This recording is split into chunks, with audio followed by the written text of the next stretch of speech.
Oke, selamat pagi. Kita sedang berada di lokasi gotong royong pemerintah Kota Palembang di Kelurahan 32 Ilir Kota Palembang.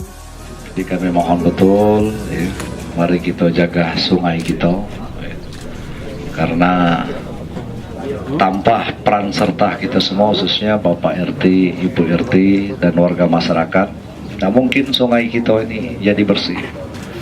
Kita lihat sendiri situasinya kan, bahwa badan sungai kita rasanya sudah sangat sulit gitu untuk menertibkan bangunan yang ada di atas sungai, bahkan bahu sungai. Inilah peran serta pemerintah, khususnya pemerintah Kota Palembang dan Kecamatan Limoran 2 beserta Pak Lurah 32 Ilir mengajak masyarakat dan seluruh komponen aparatur sipil negara.